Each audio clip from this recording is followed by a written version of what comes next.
sejam bem-vindos e bem-vindas. Reapresentando a primeira semana do Meio Ambiente, Sustentabilidade e Perspectivas, Agenda 2030, do nosso programa de sustentabilidade em parceria com a FIAM, com o objetivo de envolver a sociedade em um debate interativo e o conhecimento de suspensão e sustentabilidade quanto ao papel na preservação do meio ambiente. Como disse anteriormente, no início da palestra, eu sou a Andréia, atualmente estagiária do programa, e também sou estudante do curso de turismo da UFOP. Eu estarei, durante a palestra, juntamente com a professora Kelly e o professor Wellington, coordenando o evento. A nossa atividade agora será uma oficina Entre no Clima e Divirta-se, ofertada pela professora Lívia Cristina Pinto Dias. Por favor, mantenham o microfone e a câmera desligada para um bom andamento da oficina. Para dar início agora, eu gostaria de fazer uma breve apresentação da professora e dos mediadores. A oficineira, a professora doutora Lívia Cristina Pinto Dias, ela é engenheira ambiental e doutora em meteorologia aplicada pela Universidade Federal de Viçosa. É professora da Universidade Federal de Ouro Preto, onde coordena o curso de Engenharia Ambiental e ministra disciplinas de graduação e pós-graduação. É especialista no temas mudanças de uso do solo brasileiro, hidroclimatologia e alteração atrópicas dos ciclos de bioquímicos. A professora doutora Kelly dos Santos Alves, coordenadora do programa do mestrado em Sustentabilidade Socioeconômica e Ambiental, que será nossa mediadora, juntamente com o Wellington Ribeiro, mestrando em Sustentabilidade Socioeconômica e Ambiental pela UFOP. Vou estar passando agora oficialmente a palavra à professora Lívia, que dará início à sua oficina. Bom dia a todos. Só para confirmar, todos me ouvem, certinho? Já fui então devidamente apresentada, né? Meu nome é Lívia Dias. Eu sou de uma área muito semelhante à área do Felipe, né? Que deu a palestra agora anterior a mim.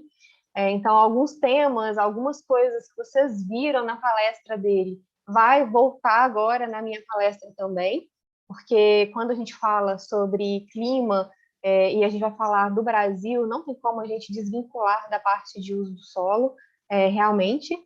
E a proposta, né, a convite que me foi feito foi de fazer uma oficina com vocês, por isso eu peguei uma abordagem um pouco mais interativa, digamos assim. Eu vou precisar da ajuda de vocês para fazer um jogo onde nós não podemos fazer com que o aquecimento global passe de 1,5 graus Celsius, ok? Então, os próximos 40 minutos, nós vamos jogar esse jogo e eu conto com todos vocês aqui. Eu vou explicar direitinho como funciona, tá? Eu tenho alguns slides para explicar direitinho, e aí vocês vão ter essa missão, como se vocês fossem um grupo de políticos que tem que decidir quais ações nós vamos tomar em determinados temas que não aumente a temperatura em mais do que 1,5 graus Celsius, ok? E aí, nesse tempo, a gente vai discutindo algumas coisas. Por favor, enviem as dúvidas, que aí depois, no final, ou até mesmo no meio, vocês podem me falar, tá? Andréia, tá? Kelly, vocês estão aí com as perguntas. E aí eu vou respondendo, porque para cada pergunta, eu quero ver qual que é a resposta que vocês dariam, e eu vou fazer um comentário sobre essa pergunta, ok? Então, deixa eu mostrar para vocês os meus slides.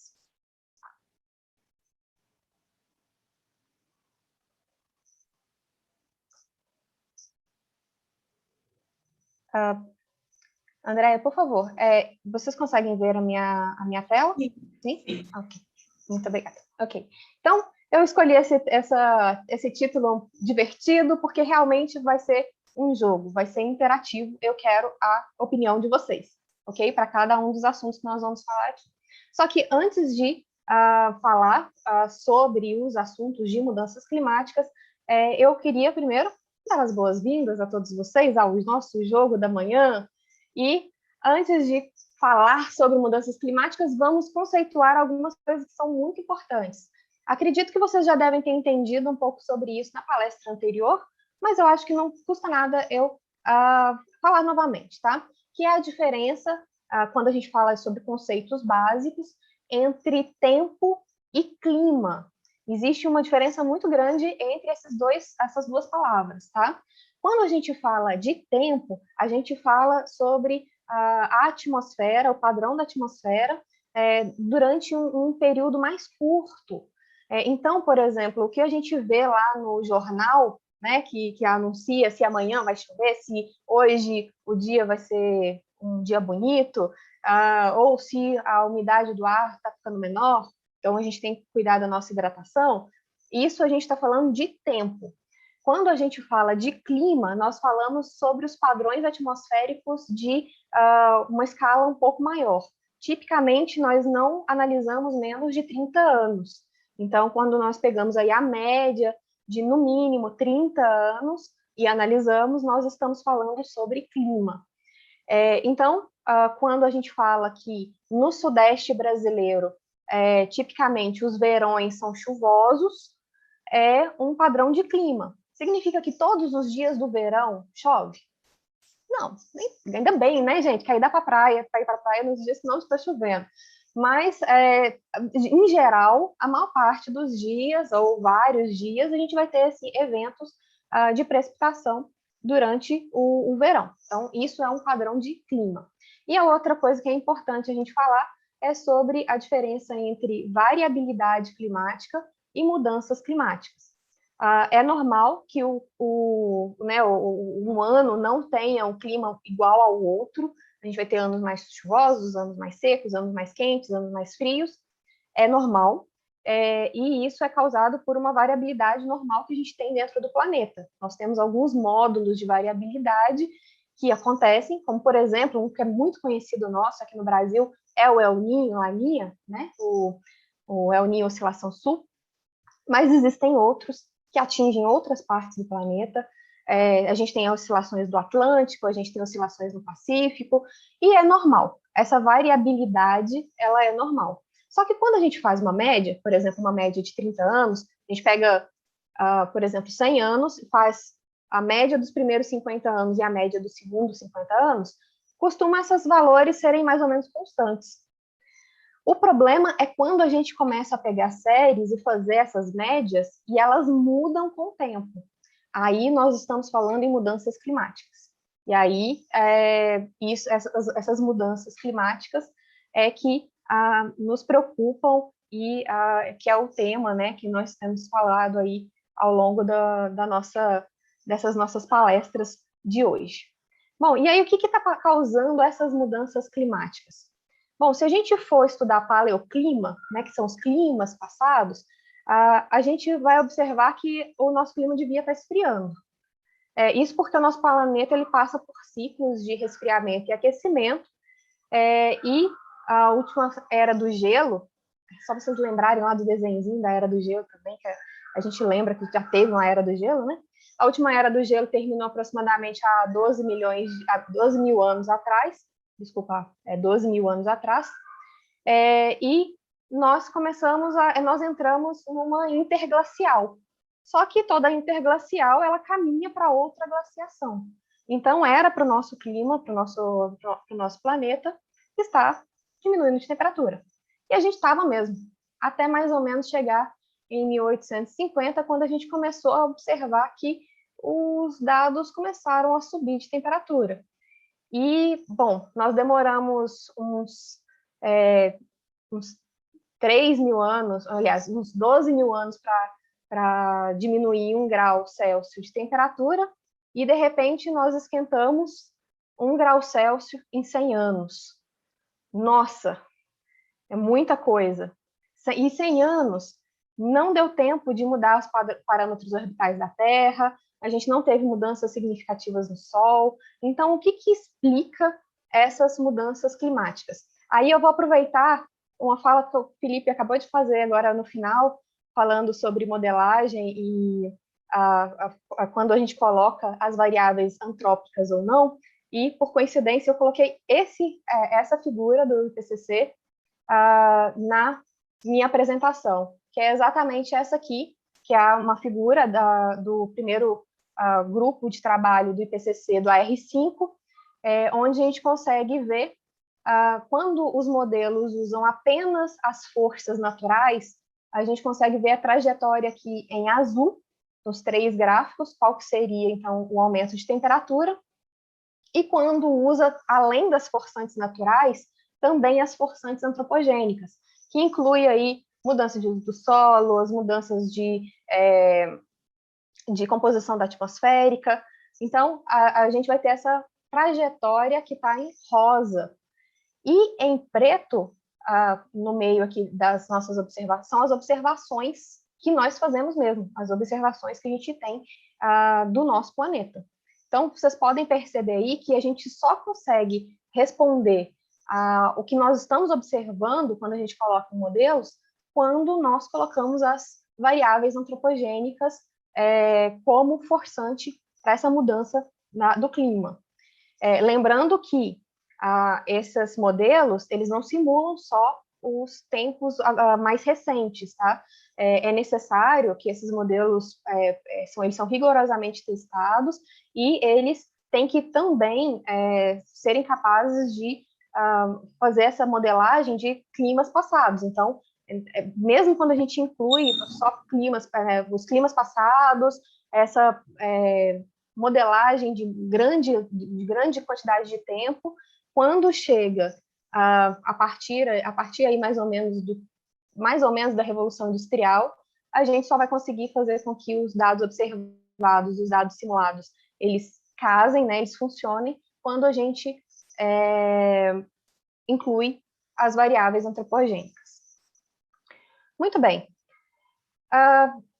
Qual que é o objetivo que eu tenho aqui, então, nessa oficina com vocês? Eu quero conscientizar sobre essa crise climática e discutir sobre as políticas possíveis para combater esse problema ambiental. Toda essa dinâmica que eu vou fazer aqui com vocês, eu me baseei num jogo que foi lançado pela ONU em fevereiro de 2020, que chama Mission 1.5. Vocês podem jogar, inclusive, é muito legal. Aqui eu trouxe só 4 perguntas, mas lá vocês vão ter que responder várias perguntas, e a missão é manter o planeta com um aquecimento menor do que 1,5 graus Celsius. Então, vocês conseguem, tem aí no slide qual que é o site, né? mission1.5.org. Infelizmente, não tem essa página em português, ela está em inglês, em espanhol, em francês, mas a gente ainda não tem ela em português, tá? Mas é bem fácil de jogar e é muito divertido, inclusive. Convido todos vocês a fazer, né, a trabalhar, usar um pouquinho essa página, porque ela é muito legal. E por que eu quis trazer essa parte um pouquinho de política? Que é porque como que a gente lida com essas mudanças climáticas se a atmosfera ela não tem um limite geográfico? De onde que vem o problema? Bom, o problema das mudanças climáticas é que se a gente tem um país que emite muito, todo mundo é prejudicado por isso. A atmosfera ela não tem limite geográfico, né? Ela não é como uma bacia hidrográfica, que eu tenho ali um problema de poluição de rio, então eu vou ali no limite da minha bacia hidrográfica e vou procurar o meu problema dentro daquele limite daquela bacia hidrográfica. A atmosfera não tem limite. Então, nós precisamos de políticas internacionais e nacionais de clima para resolver esse problema. E aí que entra essas propostas, essa necessidade que a gente tem de negociar com outros países. O Felipe falou muito bem aí do Acordo de Paris, das NDCs, né? A gente teve, em 1997, o Protocolo de Quioto, que foi aí depois substituído mais recente pelo Acordo de Paris. E quando a gente vai falar sobre aqui no Brasil, a gente fala também que a gente tem uma política nacional de mudanças climáticas, né, de mudanças no clima.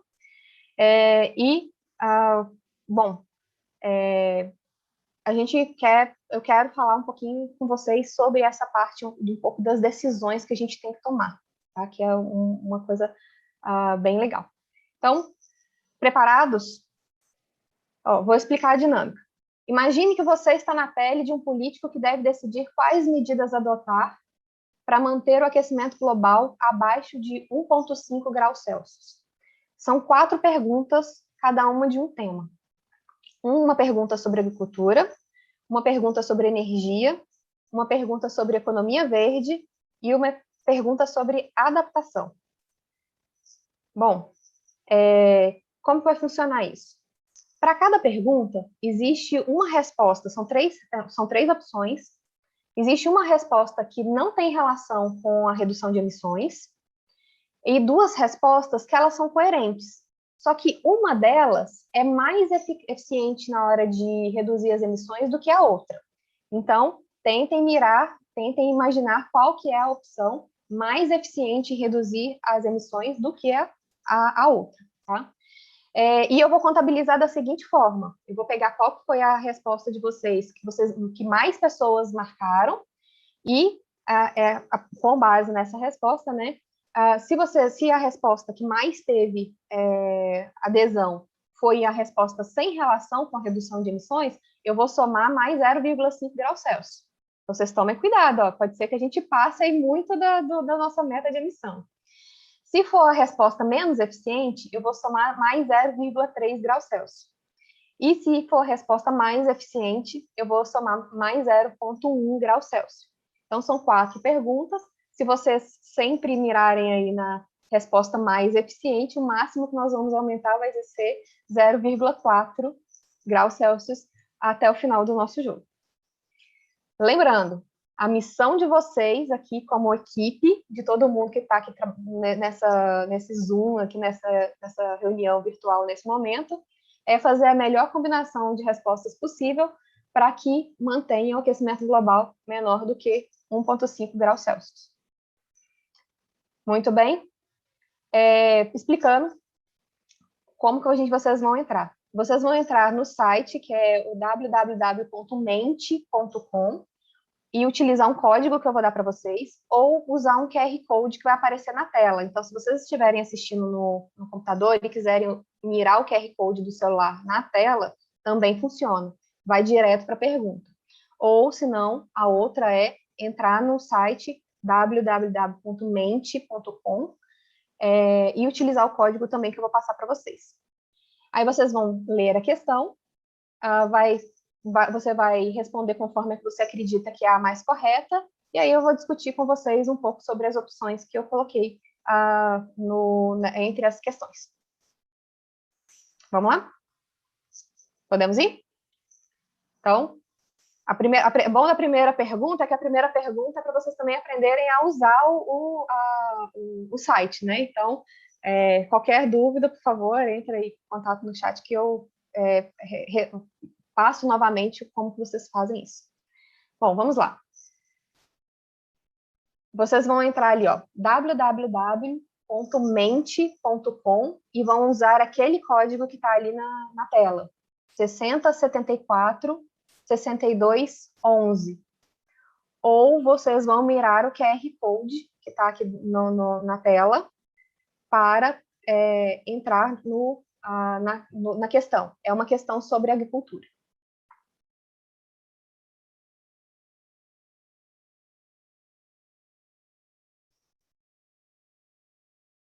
Eu já tenho uma resposta.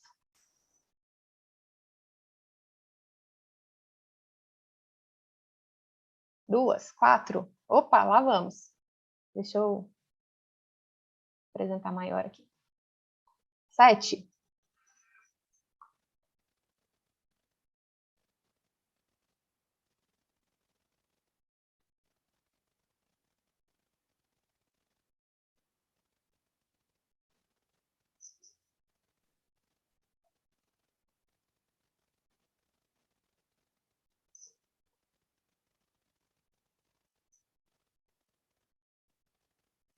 Eu vou voltar novamente pro slide, porque se mais outras pessoas quiserem, né, se estiverem querendo entrar, vou deixar vocês escolherem a opção mais correta, que vocês acreditam que seja mais correta.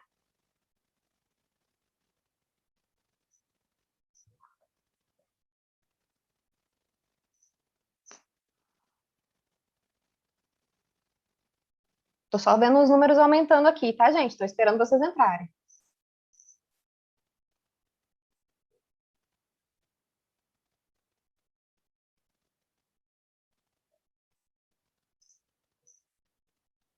Eu vou ter que dar um pequeno spoiler aqui, porque eu coloquei tela grande, né? Então, 24.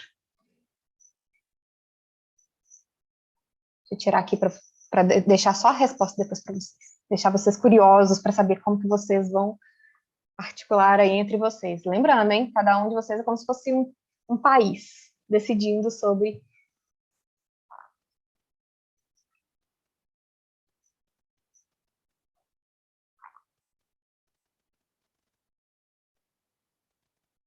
Andréia, quantas pessoas tem na sala no momento? Você sabe me dizer?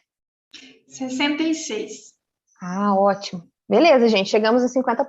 Quero a participação de todo mundo.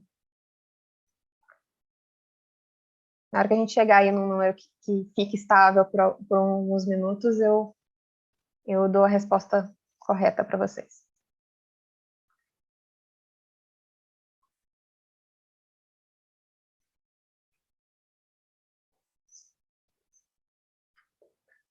A pergunta é, só para, né, aqueles que estão curiosos, né, qual que é a pergunta, vocês vão acessar aí nessa página.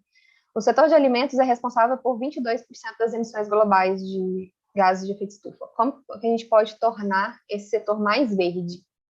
E as três respostas são: apoiar pequenas fazendas, utilizar técnicas mais sustentáveis de produção ou plantar uma cultura por fazenda. Já estamos aí com quase 40 pessoas respondendo. Esperar mais um pouquinho, só para ver se vai aumentar o número. Bom, ok.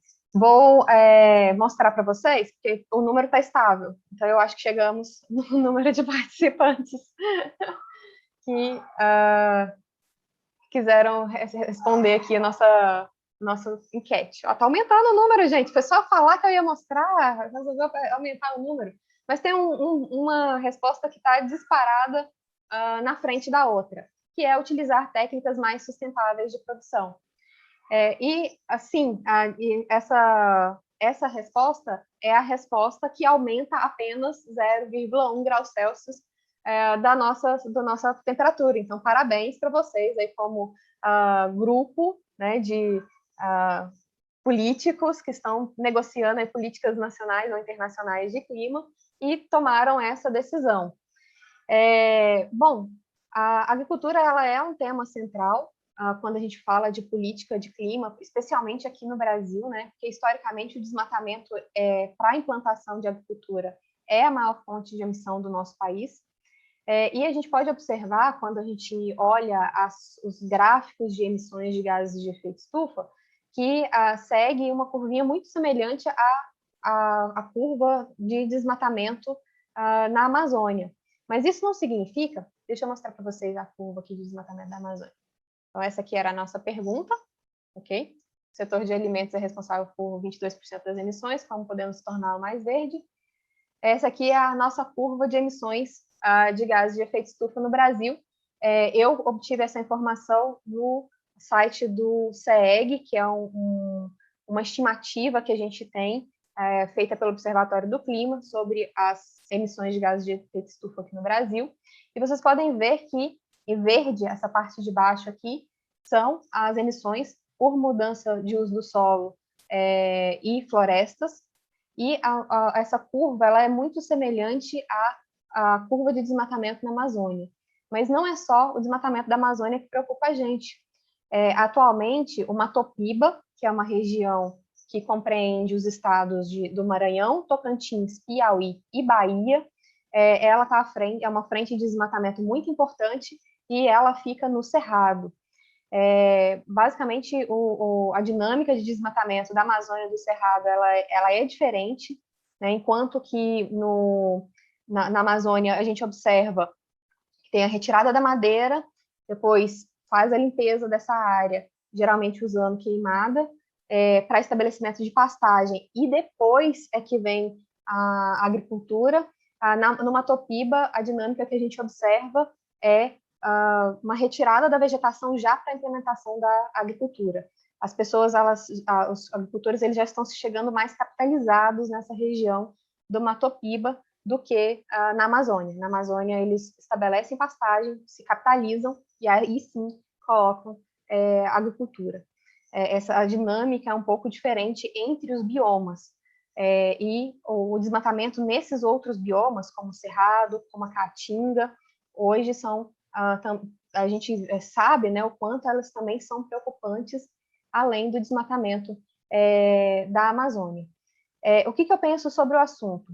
O meu posicionamento é muito semelhante ao do Felipe, de toda a fala dele mais cedo, que a gente precisa então, modificar aí as nossas formas de pensar a dinâmica de uso do solo, e nós precisamos nos movimentar para um rumo de uma agricultura que seja mais sustentável. Entre as nossas opções, eu vou retornar aqui no slide para vocês lembrarem quais eram as opções. Plantar uma cultura por fazenda seria a monocultura, como a gente faz hoje.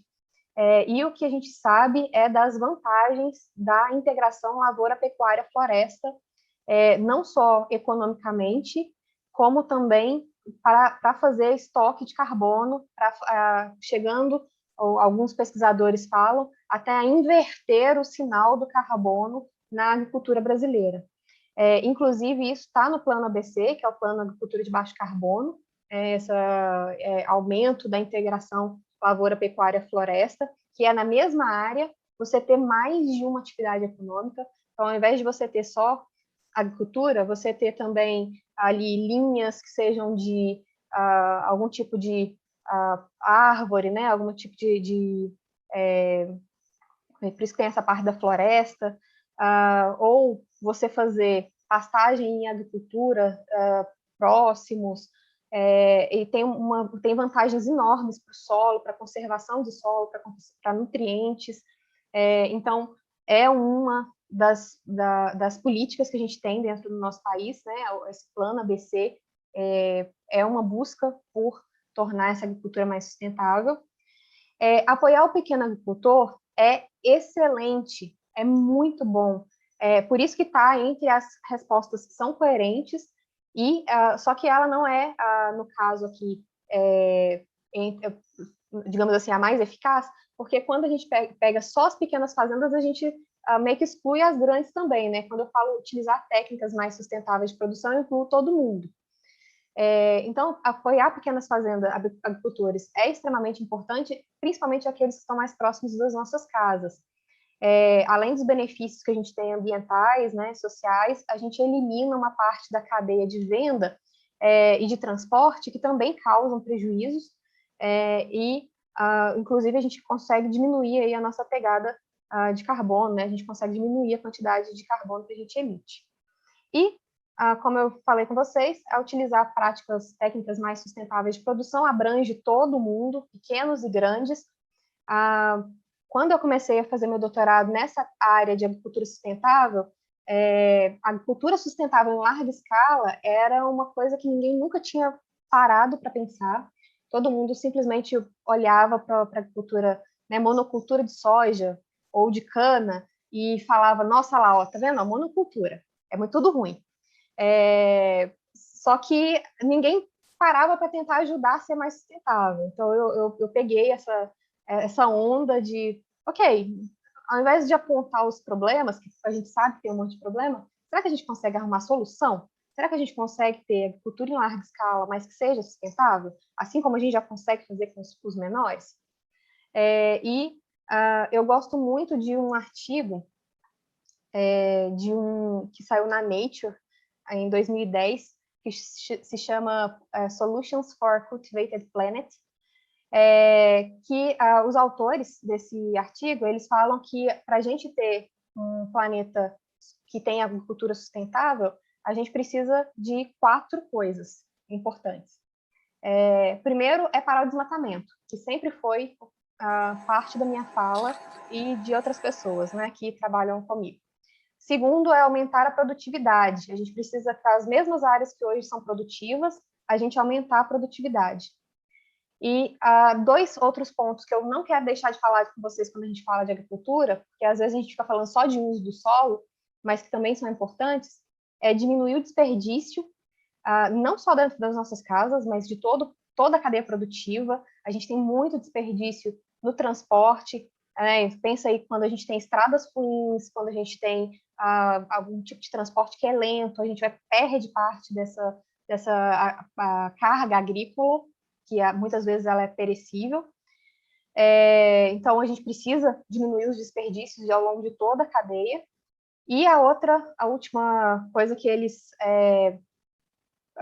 defendem, né, e eu acho que faz muito sentido, é em relação à mudança nas dietas. Não tem como a gente pensar no futuro diminuindo as emissões do setor de agricultura sem a gente pensar em mudança nas dietas. Gente, não significa que eu quero que todo mundo pare de comer carne o resto da vida, não é isso, tá? Mas uma simples redução ou uma substituição já faz uma grande diferença. A gente sabe, né, o quanto a pegada de carbono da carne bovina, por exemplo, é muito maior do que a de frango. Você pode deixar alguns dias da semana de comer carne bovina para comer carne de frango ou peixe, tem pegada de carbono muito menor. Então, essa mudança nas dietas, ela também é necessária. Muito bem, estão preparados para a segunda pergunta? É essa pergunta aí, ó. www.mente.com, e agora o código é diferente do primeiro. Agora o código vai ser 79 94 13 65.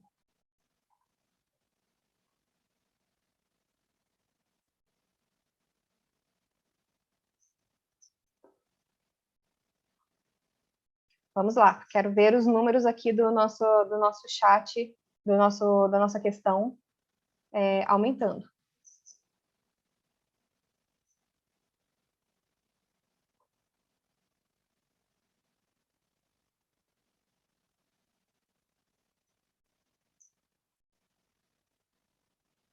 A nossa segunda questão, ela é sobre energia. Já temos aí 10 respostas. Quero mais respostas.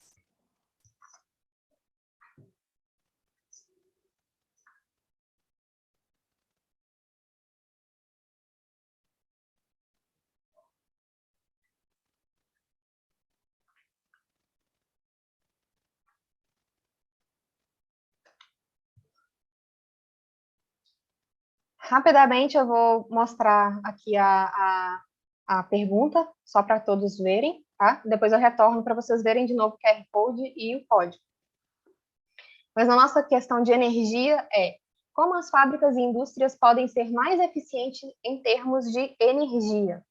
E aí a gente tem 3 opções: desperdiçar menos energia, deixar as luzes acesas ou fazer produtos mais duradouros. Vou retornar agora para o QR Code para vocês poderem responder. Já temos quase 30, vamos lá. Está quase chegando no mesmo número que a gente tinha antes de respostas.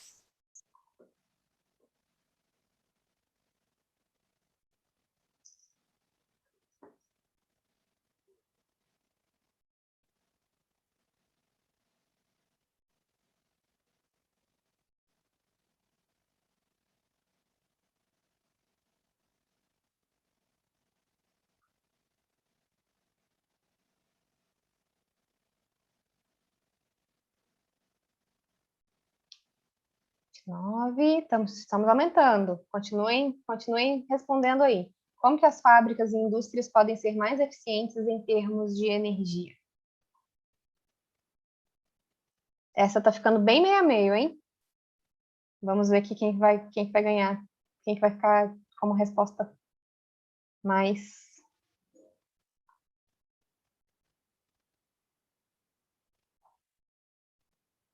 Vai ficar mais um minutinho, será ali no 30? Vamos ficar no 30, parece. Ok. Então, 31. Como as fábricas e indústrias podem ser mais eficientes em termos de energia?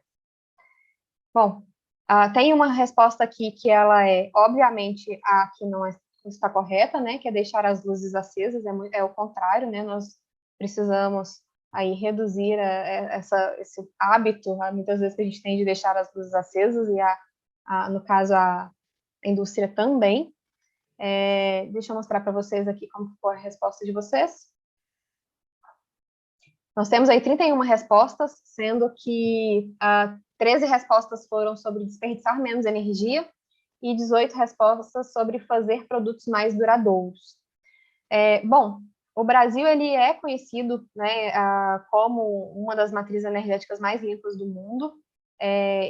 Nós aqui, quando a gente fala sobre mudanças climáticas, a gente realmente dá muito mais ênfase na parte de mudança de uso do solo, porque a porcentagem de emissões que é por transporte, né, por uso por energia, ela é um pouco menor, né, ela é menor, então a gente vai fazer aí um esforço maior na área de mudanças do uso do solo. Nós estamos entre os 10 mais, né, de capacidade instalada de energias renováveis. Aproximadamente 65% da nossa matriz energética é de energia hidráulica. Só que a gente tem aumentado as nossas energias renováveis. Por exemplo, a energia eólica ela passou de 2% da nossa matriz energética, da nossa matriz elétrica brasileira, para 8% entre 2014 e 2020. Isso são dados do Balanço Energético Nacional. Então, só que quando a gente fala de energia, um assunto que a gente não pode deixar de falar é sobre eficiência energética. Não adianta só a gente aumentar a nossa demanda e aumentar a nossa oferta com matrizes, com opções renováveis. Nós precisamos também melhorar a nossa eficiência de uso dessa energia. Senão vai ser sempre aumento. A gente precisa ter um ponto de equilíbrio de aumento de eficiência, tá? Não só aumento de demanda e aumento de oferta. A gente precisa ter um aumento de eficiência. E aí, a resposta que é colocada como mais correta, inclusive lá no joguinho que eu falei com vocês da ONU, é desperdiçar menos energia. E, em segundo lugar, é que fica fazer produtos mais duradouros. Obviamente que fazer produtos mais duradouros vai fazer com que a gente tenha aí uma demanda, inclusive de outros materiais, menor, a gente vai demorar mais tempo para precisar fazer outro, né? Mas o carro-chefe, assim, o mais eficiente para a gente diminuir as emissões é a gente desperdiçar menos energia. E eu quis trazer... então, deixa eu fazer a contabilidade aqui com vocês, tá? A gente teve 0,1 graus Celsius de aumento na primeira pergunta, mas agora a gente teve 0,3. Tomem cuidado, já estamos com 0,4 graus Celsius de aumento no nosso jogo. Quando eu quis trazer esse assunto de energia com vocês, é porque aqui no Brasil, esse assunto de energia está intimamente ligado com o assunto anterior, que a gente acabou de falar, sobre desmatamento. Vocês devem ter visto alguma dessas notícias aqui nos últimos dias, que nós estamos à beira de uma crise hídrica e que, inclusive, vários estados, entre eles Minas Gerais, São Paulo, Paraná, Mato Grosso do Sul, nós vamos entrar em alerta, estado de alerta, porque os reservatórios estão todos muito baixos. Pelo menos entre junho e setembro, nós vamos estar dentro desse alerta. E, bom, com esse alerta de risco hídrico, a nossa energia ainda vai ficar mais cara. Bom, como eu disse para vocês, aqui no Brasil, a nossa energia, ela é intimamente, muita porcentagem da nossa energia é de energia hídrica, conectando com o que eu falei anteriormente, né, sobre desmatamento, é que nós sabemos que o desmatamento está afetando o ciclo hidrológico. Isso não é mais uma projeção, é uma coisa que a gente constata, né? Então, o ciclo hidrológico no nosso país, em diversas regiões do nosso país, já estão sendo afetadas por esse desmatamento. E, bom, como a nossa matriz energética é majoritariamente hidráulica, a gente começa a ter problemas relacionados com essa parte de energia. Como que nós vamos solucionar isso? Nós precisamos diversificar a nossa matriz energética. Então, gente, eu estou falando aqui sobre mudanças climáticas, mas a gente já está falando lá de energia. Uma das coisas que eu mais me apaixonei quando eu comecei a trabalhar com clima foi essas conexões todas que, quando a gente começa a falar de clima, a gente tem que falar, a gente tem que fazer. Tá? Então, Hoje não é mais uma projeção, nós já estamos vendo essas mudanças do ciclo hidrológico, e isso está afetando, inclusive, as questões energéticas dentro do nosso país. Bom, como vamos resolver isso? Pois é um desafio. Precisamos diversificar aí a nossa matriz energética para não sofrer com esse risco hídrico, porque a tendência é que eles fiquem cada vez mais frequentes. Bom, tema energia, tema agricultura foram. Quero conversar com vocês agora sobre economia verde. Vamos lá? Então, agora o código é no mesmo site, tá, pessoal? www.mente.com. O código é 6013-3071, ou o QR Code que está na tela de vocês.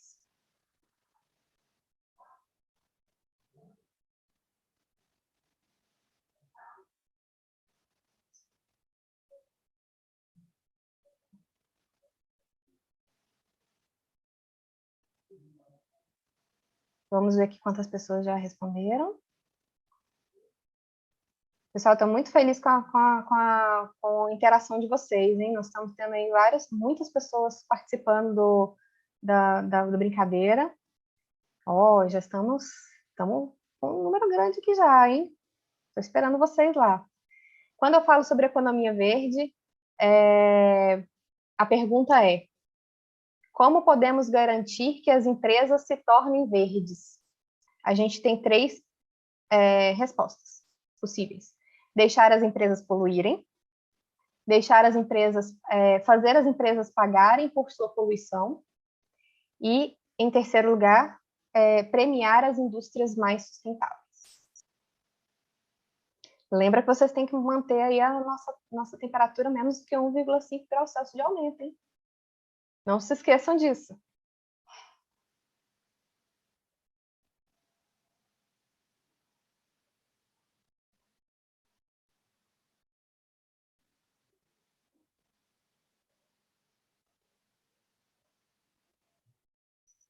Já estamos com quase 30. Estou gostando da agilidade de vocês para responder as perguntas. Vou esperar mais um pouquinho antes de mostrar qual foi as respostas coletivas.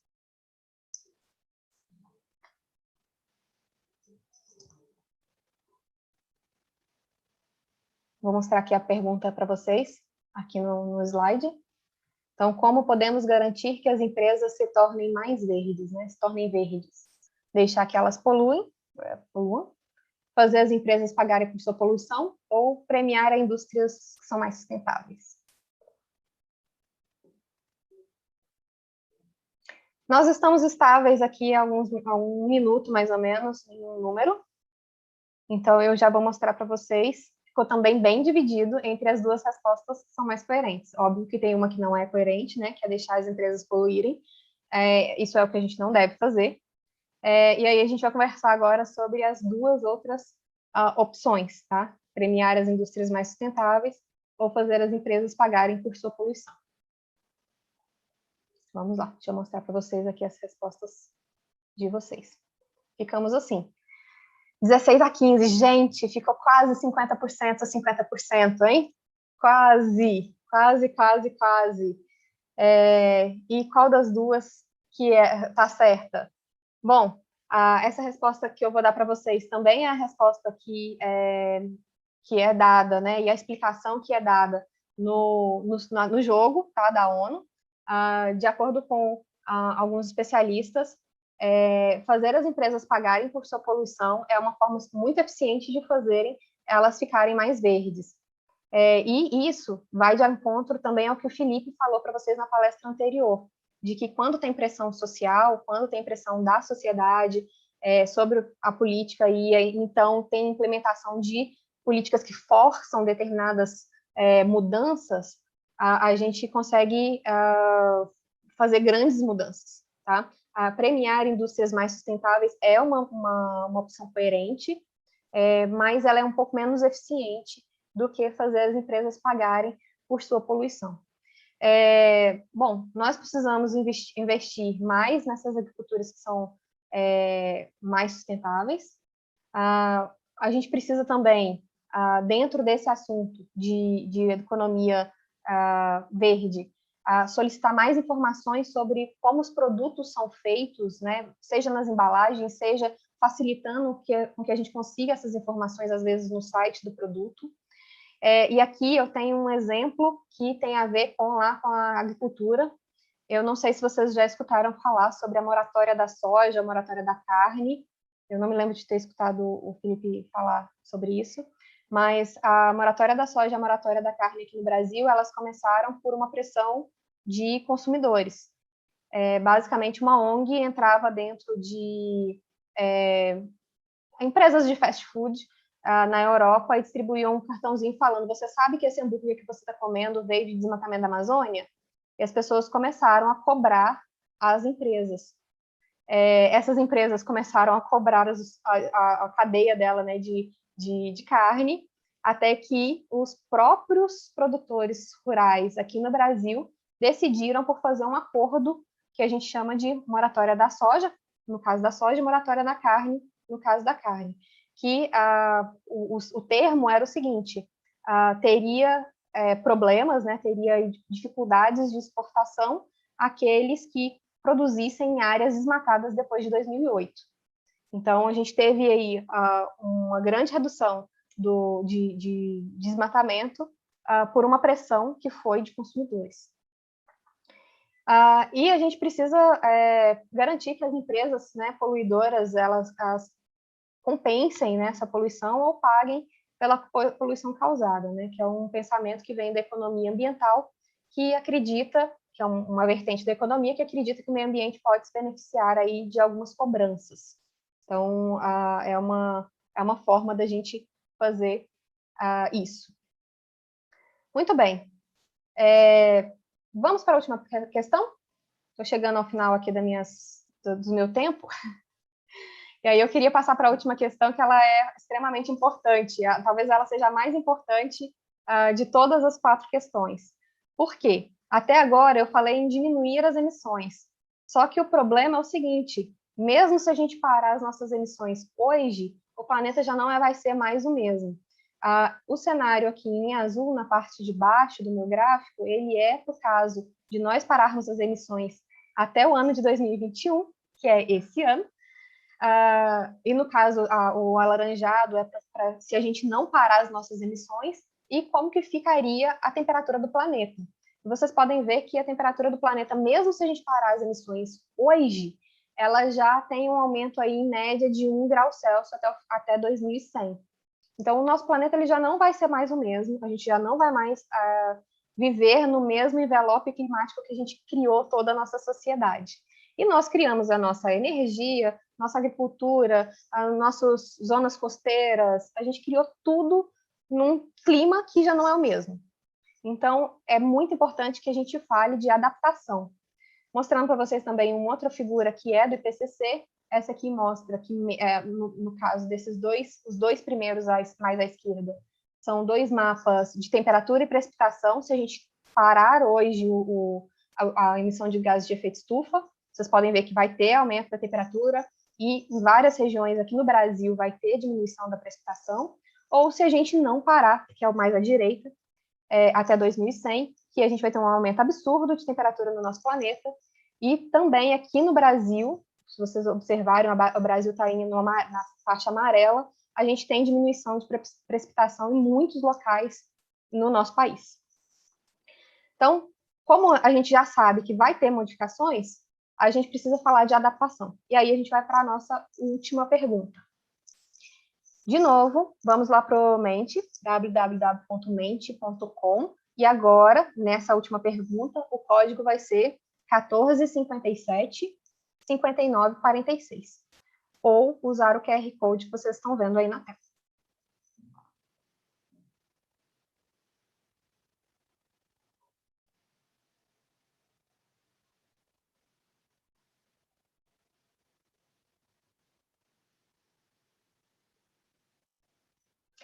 A pergunta é a seguinte: houve um aumento de 3 vezes nos desastres climáticos nos últimos 30 anos.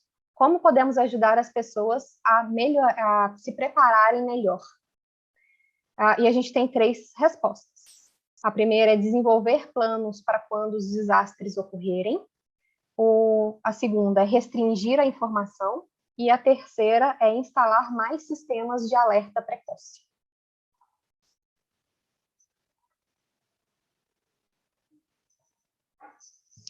Atualizando para vocês, enquanto vocês vão respondendo aí, ou como que está a situação de vocês sobre os nossos 1,5 graus Celsius, tá? Até o momento, vocês conseguiram aumentar apenas meio grau, 0,5 graus Celsius de temperatura. Vocês estão de parabéns, vocês estão indo muito bem. A gente vai conseguir atingir a nossa meta climática, tá? De não aumentar mais do que 1,5. Mas se esforcem aí para não aumentar mais nessa última pergunta. Estou quase com todos os participantes aqui respondendo. Muito bem, temos um número que eu acho que é o final. Então, essa aqui é a nossa pergunta, né? Houve um aumento de 3 vezes nos desastres climáticos nos últimos 30 anos. Como podemos ajudar as pessoas a se prepararem melhor? Gente, teve mais participação nesse do que no anterior. Eu estou muito feliz com vocês. Vamos lá. Deixa eu mostrar para vocês como é que foram as respostas. Está quase 50% a 50%, hein? 36 pessoas participando nesse momento. Então, desenvolver planos para quando os desastres ocorrerem foi o que teve a maior parte dos votos, né? E instalar mais sistemas de alerta precoce ficou com um pouquinho menos. Bom, a resposta correta, a mais eficiente para essa pergunta, seria instalar mais sistemas de alerta precoce. Por quê? Porque quando a gente instala esses sistemas, a gente evita que vidas sejam perdidas ou que prejuízos econômicos maiores aconteçam. A gente tem, claro, que desenvolver planos para quando o desastre ocorrer. A gente saber o que a gente tem que fazer. Mas se a gente pode evitar que perdas aconteçam, é melhor do que a gente só remediar depois que aquele desastre já aconteceu. Então, por isso é que a resposta instalar mais sistemas de alerta precoce seria a resposta correta. Então, agora eu tenho que dar aqui os parabéns para vocês, porque vocês conseguiram levar a temperatura em apenas 0,8 graus Celsius. Vocês escolheram aí algumas respostas corretas e as que são mais coerentes, ok? Só falando um pouco sobre essa parte de adaptação, nós temos aqui no Brasil o Plano Nacional de Adaptação, que prevê 10 áreas diferentes e formas de nos adaptarmos a elas. Os municípios, os estados e os municípios, vários municípios no Brasil já têm planos de adaptação também já pensados. E para vocês terem uma ideia de como essa parte de adaptação e de instalar sistemas de alerta precoce podem ajudar, vocês devem ter visto essa notícia aí recentemente, que o nível do Rio Negro subiu para quase 30 metros, e a cheia desse ano se iguala ao recorde histórico de Manaus. O aviso de que o Rio Negro poderia subir 30 metros foi dado há alguns meses atrás, então já era possível ter feito auxílio a essas pessoas. São quase 24 mil pessoas desabrigadas ou vivendo hoje, às vezes na parte de cima das casas, por causa dessa cheia do Rio Negro.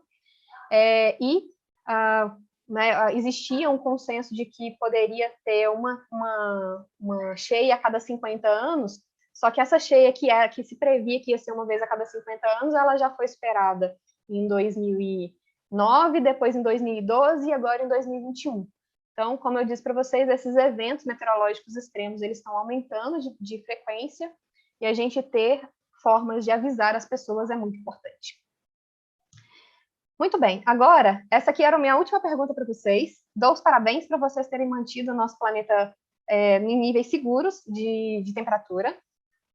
E eu agradeço muito a participação de vocês e fico aberta aí para qualquer pergunta.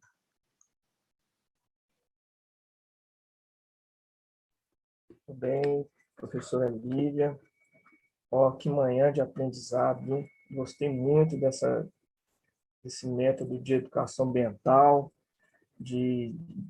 principalmente com relação a esses indicadores. Eu sou professor, já vou aplicar isso aqui também, né, para os meus alunos.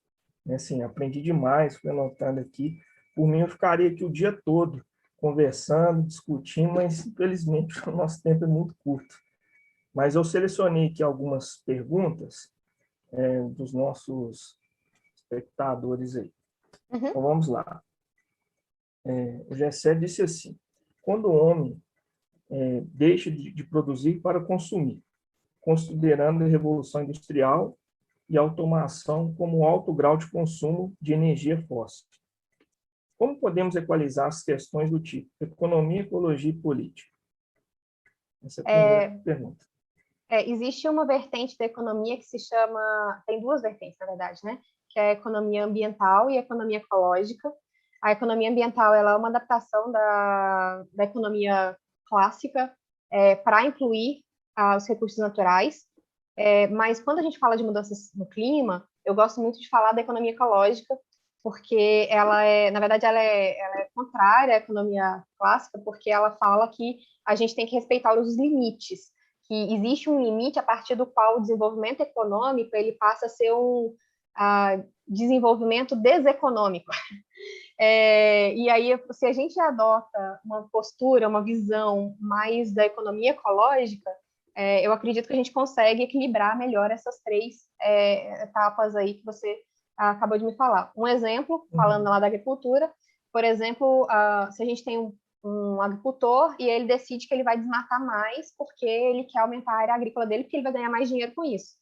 Só que, pela visão da economia ecológica, a consequência disso também entra, que seria você, como eles estão desmatando mais, isso vai alterar o ciclo hidrológico, que vai vir aqui uma quebra de safra, que, na verdade, é um desenvolvimento deseconômico, né? A gente faz o caminho contrário.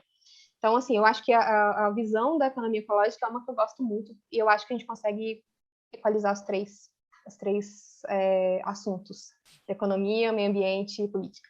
Muito bem. O Bruno colocou assim: bom dia. Sobre a questão das empresas, é importante que tenhamos políticas públicas que direcionem o desenvolvimento na direção de melhores práticas e técnicas. Sim, na verdade, com certeza. É uma afirmação, né? Com certeza. Professora, no passado, muito se falou sobre a substituição dos gases usados como os aerossóis, né? Como o CFC, por exemplo, que afirmavam destruir a camada de ozônio. O novo gás adotado, entretanto, é mais caro. Isso seria uma estratégia para aumentar o lucro privativo e utilizar da ciência para legitimar as ações políticas. Não. Na verdade, quando a gente observa... Tem um livro que eu gosto muito, eu até recomendo. Provavelmente deve ter estudantes da UFOP aqui, tem nessas bibliotecas online da UFOP, ele se chama A Política das Mudanças Climáticas, e ele fala muito sobre isso. Na verdade, o caminho foi o contrário, a ciência descobriu, só que por a gente observar, como eu falei lá no início, que a atmosfera ela não tem limite, nós precisamos conversar com os nossos vizinhos, com os outros países. E aí, na verdade, a ciência descobriu, e aí depois é que veio a parte de ter que politizar, digamos assim, essa questão. Mas, a princípio, veio realmente da ciência. Tanto é que, no caso do CFC, foi uma enorme conquista, porque foi a primeira vez que a gente conseguiu fazer uma política que fosse mundial de controle de alguma coisa relacionada com a atmosfera.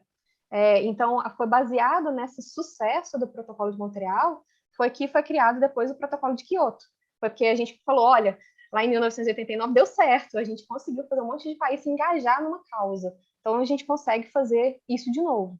Então, a gente tem essas outras políticas internacionais de clima baseado no Protocolo de Montreal. Então, não, eu não acredito que seja para aumentar lucros ou qualquer coisa do tipo. Foi uma demanda científica e que precisou ser politizada por essa questão de a atmosfera não ter limite. A gente realmente precisa concordar com todo mundo, ou todo mundo vai sair prejudicado. Bem, meu GSE, condena-se muito que o Brasil, por causa do desmatamento, mas nada se fala contra os países poluidores, como a China. Por quê? A China já foi um país entre os top poluidores, mas eles têm uma política de redução de emissões e de principalmente porque o principal problema deles é em relação à queima de carvão, né, que eles queimam carvão para a produção de energia, mas, por exemplo, hoje eles têm a maior matriz energética instalada renovável do mundo. Então, eles têm feito esse caminho em direção a políticas mais sustentáveis. E, infelizmente, o Brasil, como o próprio Felipe mesmo disse, a gente ainda está falando de desmatamento ilegal. Né? Como assim que a gente está falando de desmatamento ilegal? Ilegal é ilegal, não é para a gente discutir, não é nem para existir. Né? Infelizmente, essa visão que é o grande problema. A gente não parece para os outros países que a gente está fazendo esforço. Esse é que é o grande problema. Muito bem, professora. Um grande aprendizado, gostei bastante. Acho que todos nós aqui aprendemos muito com a senhora.